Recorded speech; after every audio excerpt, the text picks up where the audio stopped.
আসসালামু আলাইকুম। Topic analysis with তানভীরের পক্ষ থেকে আপনাদের স্বাগত। আজকে আমাদের আলোচনার টপিক হচ্ছে এইচএসসি ইংলিশ ফার্স্ট পেপারের একটি গুরুত্বপূর্ণ টপিক। টপিকটা কি? টপিকটা হচ্ছে ক্লজ টেস্ট উইথ ক্লু। এখানে কিন্তু ক্লু দিয়ে দেওয়া আছে না, এই জন্য এটাকে বলা হয় ক্লজ টেস্ট উইথ ক্লু। এই টপিকটায় অনেকের অনেক সমস্যা থাকে, আবার অনেকে বলে এটা খুব সহজ টপিক। আচ্ছা, যারা বলে এটা সহজ আর যারা বলে এটা কঠিন, কেন বলে এটা আমি একটু ক্লিয়ার করে দিই। ওকে, এখানে যে টপিকটা আছে এই টপিকটা করতে গেলে আপনার কোনো নিয়ম নাই, কোনো নিয়ম দিয়ে সলভ করতে পারবেন না। এই টপিকটা সম্পূর্ণ আপনাকে অর্থ করে সলভ করতে হবে। এই জন্য অনেকে বলে এটা কঠিন, আসলে এটা মোটেও কঠিন না। এই প্যাসেজে যে ওয়ার্ডগুলো ইউজ করা হয়েছে খুবই সহজ সহজ ওয়ার্ড। আমরা যখন সলভে যাবো না, আপনি তখন এটা ভালোভাবে বুঝতে পারবেন কেন বললাম এটা সহজ। আর যারা বলে সহজ, তারা তো এটা সলভ করছে অর্থ করে করে, তারা অর্থ করে করে সলভ করে, কারণ সহজ তাদের কাছে এটা সহজই হয়। ঠিক আছে? আচ্ছা, এটা যদি আপনাকে সলভ করতে হয়, প্রথমে আপনাকে কিভাবে পড়তে হবে আমি একটু বলি। এই ছকের ভিতরে যে ওয়ার্ডগুলো দেওয়া আছে এগুলোর অর্থ করতে পারতে হবে আপনাকে আগে। এগুলোর যদি অর্থই না করতে পারেন তাহলে কি এটা সলভ করতে পারবেন? আচ্ছা, ধরেন এখানে গ্যাপ দেওয়া আছে, আপনি বুঝবেন কি করে এই গ্যাপে ধরেন এই ওয়ার্ডটা হবে বা এই গ্যাপে এই ওয়ার্ডটা হবে? এটা কি বোঝা সম্ভব? না। এখন যদি আপনি অর্থ না করতে পারেন তাহলে বোঝা সম্ভব না। আর এখানে যদি কোনো নিয়ম করতে চান তাহলে কি সম্ভব? এটা না। সো আপনাকে এটা অর্থ করে করে সলভ করতে হবে। আপনার এখন কাজ হচ্ছে আমার প্রত্যেকটা স্টেপের দিক ফলো করা। ঠিক আছে? আমি কিভাবে সলভ করছি, আমি কোন কোন পদক্ষেপ এখানে ইউজ করছি, কিভাবে এটাকে সলভ করলাম, এটা যদি আপনি ভালোভাবে ধরতে পারেন দেখবেন হচ্ছে টপিকটা আপনার ক্লিয়ার হয়ে যাচ্ছে। ঠিক আছে? সো একটু মনোযোগ দিতে হবে। ঠিক আছে। প্রথম কাজ হচ্ছে এই গ্যাপের ভিতরে যেসব ওয়ার্ডগুলো আছে এগুলো সবগুলোর অর্থ জানা। ঠিক আছে? তাহলে কি বলছে? নিড অর্থ কি? প্রয়োজন। হ্যাস মানে আছে বা থাকা বোঝায়। হ্যাস এর অর্থ হচ্ছে আছে বা থাকা। তারপর বলছে জয়েন্ট মানে কি? যুক্ত হওয়া। অন মানে কোনো কিছুর উপরে, এটা প্রিপজিশন। ফর অর্থ জন্য, এটাও প্রিপজিশন। বি মানে হচ্ছে হওয়া, এর ভিতর কি আছে? Am, is, are, was, were. আর এখানে ইন মানে হচ্ছে মধ্যে, কোনো কিছুর মধ্যে বোঝায়। নিউক্লিয়ার মানে ছোট বোঝাচ্ছে এখানে।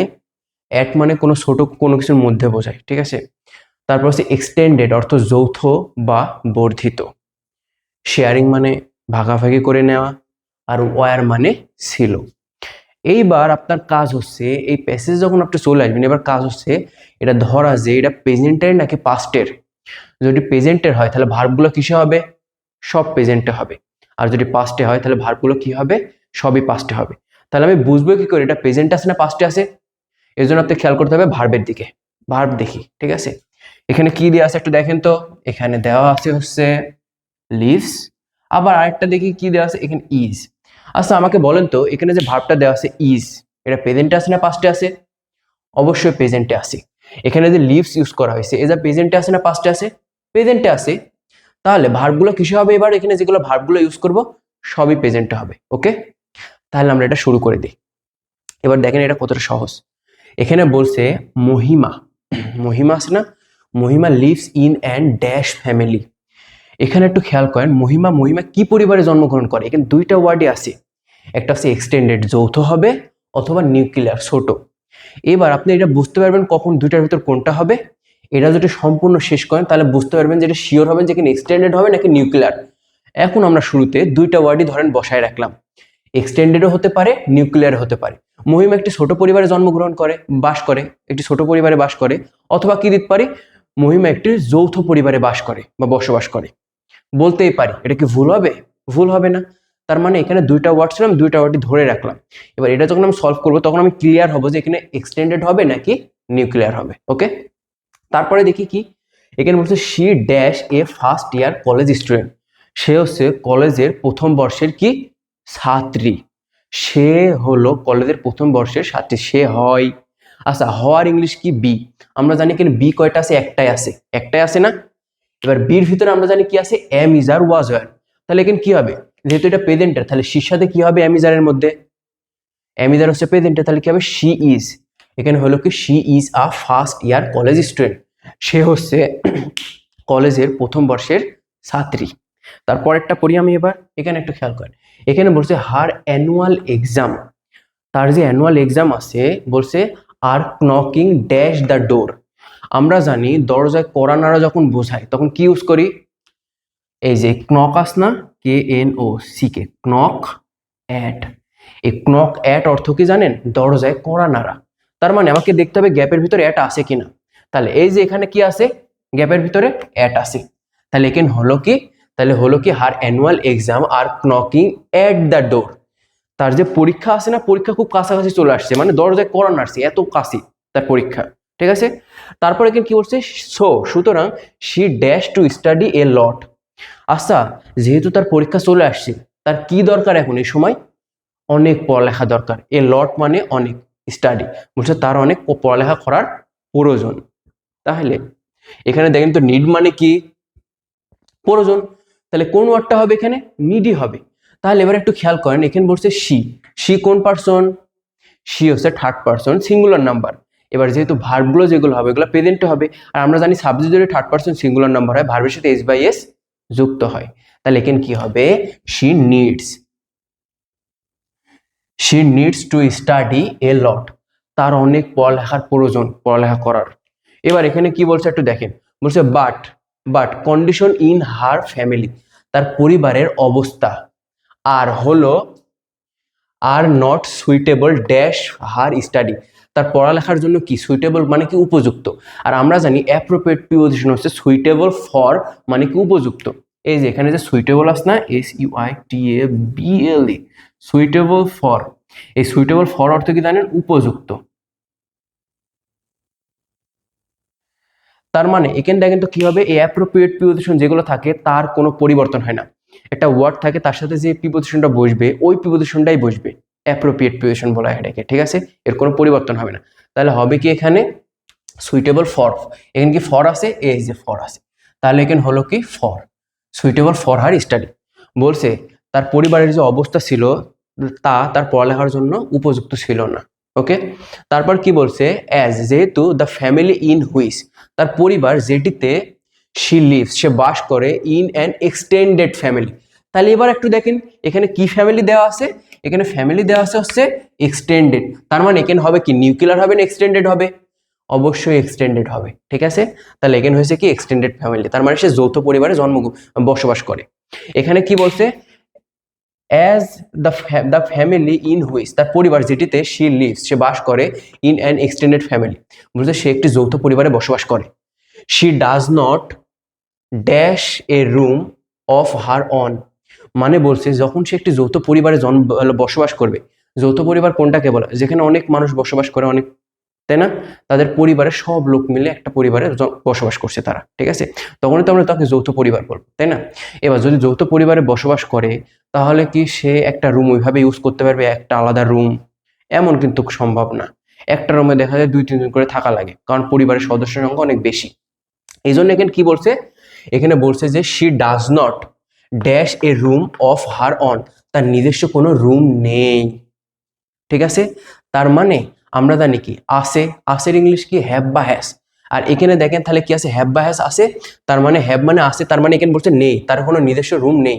আর যখন আমি ডাজ নট ব্যবহার করব আর তারপর যে ভার্বটা আসবে তার সবসময় বেস ফর্ম হয়, হ্যাভ বা হ্যাস হচ্ছে প্রেজেন্ট, আর এর বেস ফর্মের কথা বলে সবসময় হবে কি হ্যাভ, তাহলে এখানে হবে হচ্ছে হ্যাভ।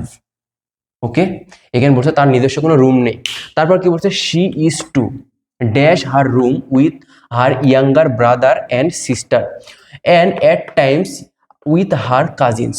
এখানে বলছে তার যে রুম আছে এটা তাকে শেয়ার করতে হয়, কার সাথে, তার ছোট ভাই বোন আছে তাদের সাথে, আবার অনেক সময় কি এখানে বলছে অ্যাট টাইমস, মাঝে মাঝে, উইথ হার কাজিন, তার কাজিনদের সাথেও তাকে শেয়ার করতে হয়, কারণ তারা যৌথ পরিবারে বসবাস করে।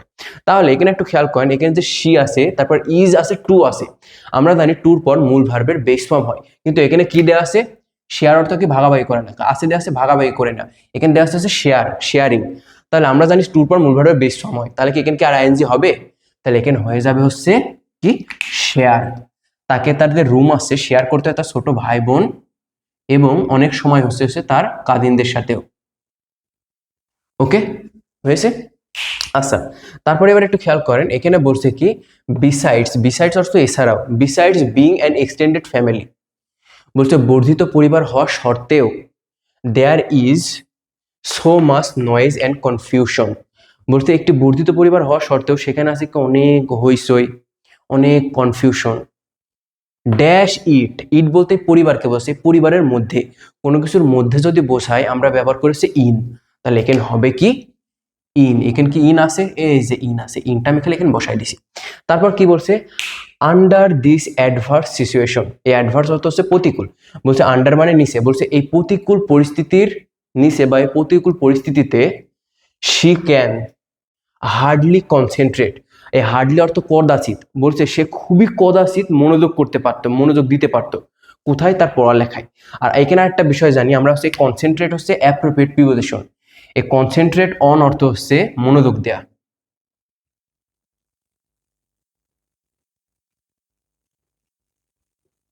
কনসেন্ট্রেট অন অর্থ কি মনোযোগ দেয়া।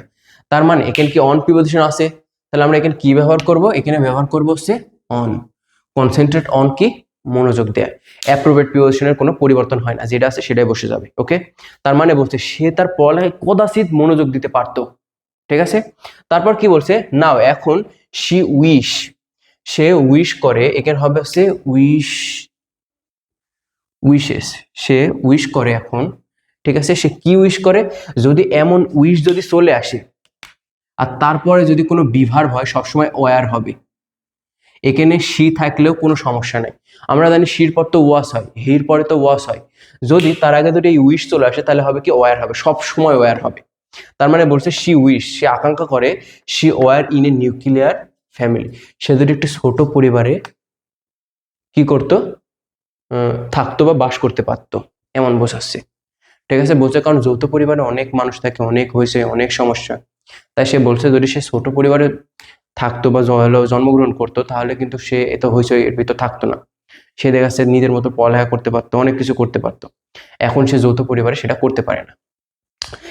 এইটা আপনাকে এইভাবে সলভ করতে হবে, এটা সলভ করার কোনো বিকল্প কোনো পদ্ধতি নাই, ঠিক আছে। কারণ সে এটা যদি অর্থ করতে না পারে এটা সলভ করা সম্ভব না, সিম্পল বিষয়। আর এখানে যেসব ওয়ার্ড ইউজ করা হয়েছে খুবই সহজ সহজ, আপনি যদি একটু প্র্যাকটিস করেন দেখবেন আপনার এটা হয়ে যাচ্ছে, এই জন্য আপনাকে প্র্যাকটিস করতে হবে।